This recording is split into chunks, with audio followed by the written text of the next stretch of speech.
Ramogi wadhi mbele hore tich ariyo jumani Jadolo Ezekiel Odero ibiro chwale doho mar yango kapod ibiro med dine kaka nyocha obila okwayo. Jadolo Odero itudo kod nek mar jolup ne kanisa mar New Life Prayer Center.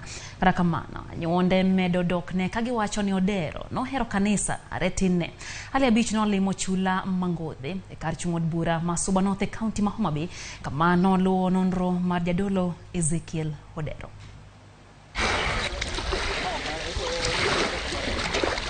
Gweng Ngodhe kar chung bura ma Suba North en chula manie nam Lolwe kama nonyuole Pastor Ezekiel Odero masani obila ogeng'one bang' kane omake e wi seyo moko mag nek mag oganda mathoth e kanisa ne mar New Life Prayer Center. Ne watimo limbe dala wuongi kama orade gi jogweng' kod anyuolane mane kod lit kalore kod meko mare. Pastor Ezekiel ne onyuol kendo chako sombe e skul primar ma Ngodhe ka jogweng' wacho ni ne en ng'ano manohero kanisa chakre tin kendo ne en jakanyo motegno mar kanisa dwen ma Ngodhe.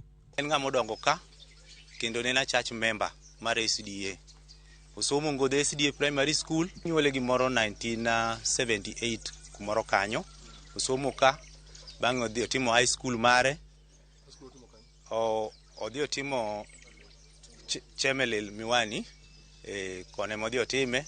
Bang'e koa kanyo to dhi Mombasa Polytechnic.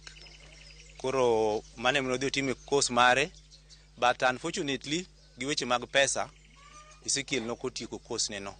Koro nochako bedo manyo kaka onyalo dhi gi ngima mele. Pok nwawinje weche moko monotude gi weche maricho richo. Anyuola mar Ezekiel Odero okwedo mokalo mekone kod seyo ma ibiwe wiye kod kanisa mare ka gin ginene kaka jadolo kendo jal ma osebedo ka siro somo, dongruok mag kanisa kod chenro mamoko mag konyo jopiny. An kaka dagi awuotho kode kwaya ka wawer kode kuonde mang'eny kaka japuonj mar kwaya mar SDA Church. To Ezekiel kano oduogo nosike kanisa mar Nyasaye kendo notimo tije mitime kanisa mar Nyasaye. Kochopo kama koro wuok kaka dhano nyalo wuok mondo dhi omeny oko. Pastor Ezekiel pok ne wiyo wil gi kanisa mar Ngodhe. Pastor Ezekiel nyocho biro Ngodhe waka gi jogene kendo mwalo kae manopie gi ndege piny ka kobiro. Pastor Ezekiel ondiko ne nyathi ka nyathi fi manorem balance mane nyathi ni go kata ni mana gi siling 100 balance no miyo ji mondo nyithindo som. Pastor Ezekiel onyocho chiwore no dhi gero mag school, osegero mabitedni osegoyo te.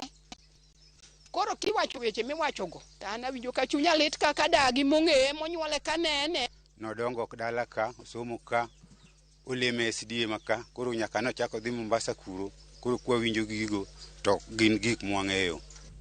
Jogweng' wuoro gimomiyo sirikal tudo wuodgi no kod Paul Mackenzie ma bende nitie lweto bila ka itude kod thoe mag jolupne. To nikech wang'e ni wachni nie court, wagombo mondo mi en bende oyud ratiro mar bedo ni onyalo yalo koya gi oko mondo mi wanene kaka pogruok nyalo bede e kinde gi ng'at machielo ma itenego ni mondo wach wuog male nikech neno ma waneno kata mane social media ka nyiso kaka igolo gik moko e lop Mackenzie.